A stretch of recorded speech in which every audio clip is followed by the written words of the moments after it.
nandito tayo ngayon sa may marina kasi mag-arrange na naman kami magde-decorate na naman kami ng yate dahil may booking na naman. And for tonight, we have our special guest. Hello. Your name is? Veronica. Taga saan pa kayo? Taga Jensan. Ay, wow, sana all. Ilang taon ka na dito?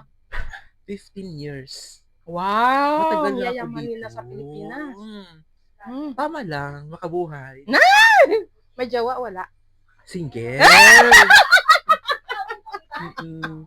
Bawal umamin dito. Ay, hindi naman. Kailangan meron tayong pabitin-bitin na sagot. Check. Check. Gaano ka na kayaman?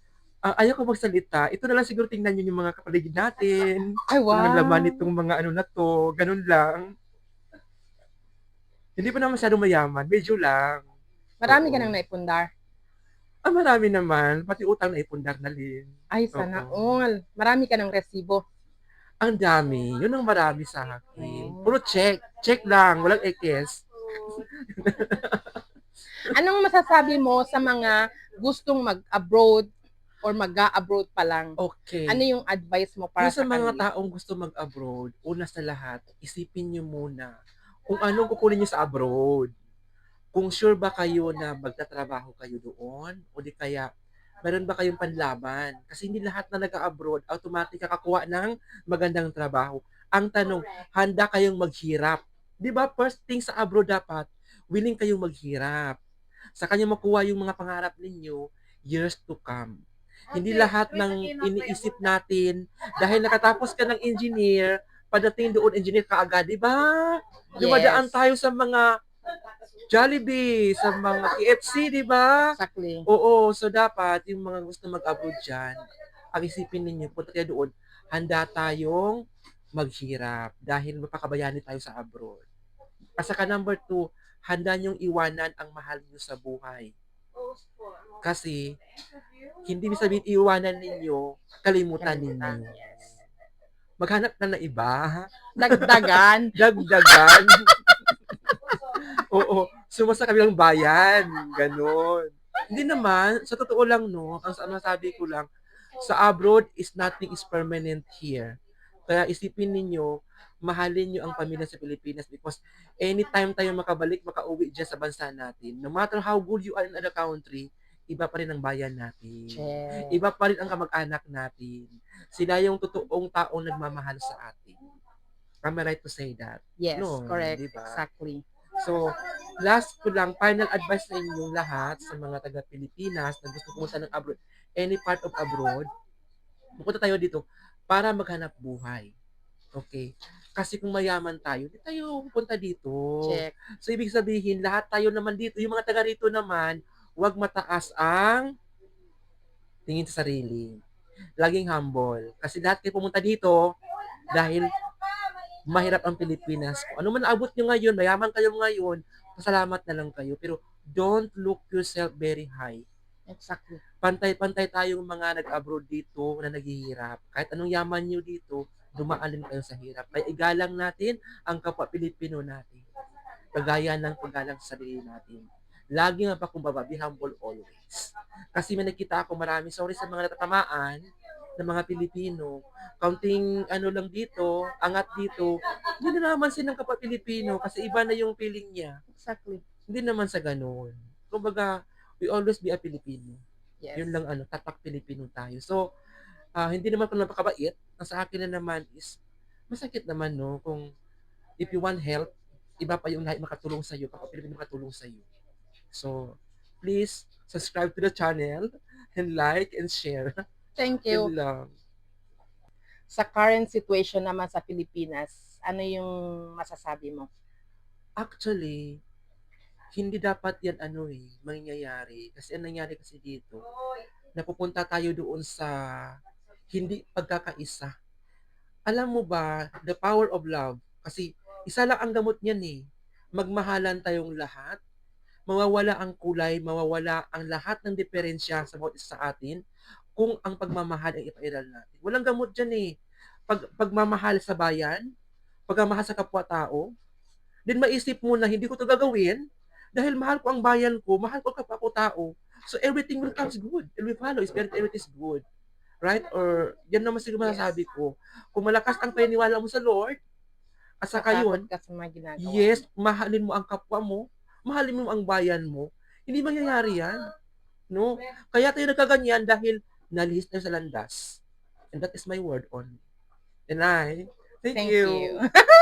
Thank you. Kung Miss Universe, makatanong sa akin, ma. Rampa muna, rampa. Rampa muna. Ako. Corona! Corona, tak. May corona na, Turn around. Yes, Ah. turn around. O, diba? Ano yung sa Jensen, ano yung specialty nila? Actually sa amin doon, dahil mayaman kami sa kalagatan, mostly ang mga tao talaga doon, nagluluto ng mga iba't ibang klaseng luto ng isda. Isda talaga yung pinaka-main source of income ng Jensen. And we have to say that ang tawag sa amin is General, ang tawag sa taga Jensen. And we are tuna capital of the Philippines. So if you want to go to the Jensen, expect beach, expect masasarap na panganang tuna. Yan ang ma-expect mo sa Jensen. Hindi lang ganoon, kasi mayaman kami sa tubig. May mga falls kami, meron kaming mga kakahuyan. So, everything is in Jensen. Saka maganda ang taga Jensen. One word to describe UAE. UAE is the one of the peace country, secure country anyway, and one of the richest country in the world.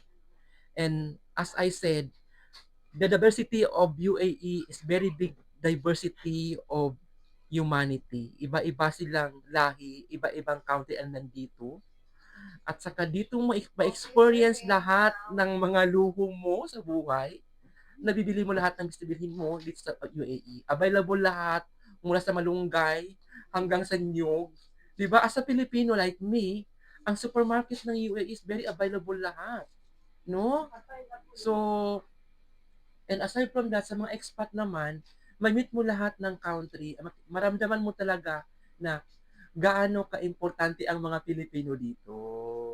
Mababango tayo sa trabaho. In behalf of work, we are the best in the UAE. Not only in UAE, around the world. Around the world. Yeah. But when go back to the question UAE, I love UAE, and the UAE is the safest country. As long as I know, yun ang pinakamayaman na country na nakikita ko.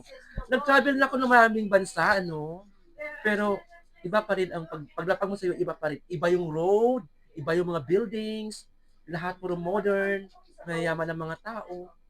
Saka yung privacy mo is privacy. Wala ditong makikialam sa iyo dito. No? At saka napaka-open niya. Na-experience mo na ba na magkaroon ng mga marites sa life mo dito? Hindi maiwasan yung mga marites na mga Pilipina. Mga Pilipino lang? Mostly. Kasi kung makikisama ka sa mga marites, makakarinig ka talaga. So, ang ano ko lang talaga is, marites everywhere, hindi na Pilipina, ibang lahi marites din. Pero, there is a good side and bad side of marites. If you want to deal with marites, feed them with a positive information, right? Kasi yun ang ihalat nila ang positive information. Okay. Feed them also lie. Because yung mga marites na yan, hindi masasabi na basta-basta totoo lahat. Liar din yan sila. So why not feed them a white lie? Yan ang mga gamot sa marites. Bigyan ng mga white lie na ikakabango mo. Kasi kung ikakasira mo, sisirain ka talaga nila. So sorry sa mga marites dyan Kaya ko kayo. Scroll mo na. O, lipat na sa iba. Wag ako. Pwede ba? Wag ako. Okay. Last question. Kaya pa yung kaharian ninyo. Ganun. Yes. Okay, last question. Tapos ma-proceed na tayo sa iba. Sa tour na tayo. Last question. What is your favorite food here in UAE? My favorite food in UAE mostly is Arabic food. Hindi naman ang biryani kasi biryani common na ang biryani. Pero I like the Arabic food like kabsa. Alam mo yung kabsa? Yes. Ay, yung isa pa, ang tawag doon? Yung steam rice na parang may mga ang tawag doon? Parang biryani din siya. Yun nga, kabsa. Oh, tapos? Tapos gusto ko rin ng dito, yung mga ginagawa nilang warag inab, Yes, masarap yun, binalot na yun. Yung, yung mga barbecue nila, kasi ang barbecue kasi dito, napakasimple, no? Meron silang, Madam yes, Veronica, ilang taon ka na dito? I am 15 years here. Mashallah. Yes. Matagal-tagal ako sa UAE. So, I want to break free. Ay, ano ba yun? O, sige na. Last, to close na. To close na para makuan na. Oh, close na O, tayo. sige, hindi. Pumunta tayo dito makapalangwak, umuwi tayo na panon. Totoo yan. Last message na, para i-close ko na. Sige na. How about the weather? The weather.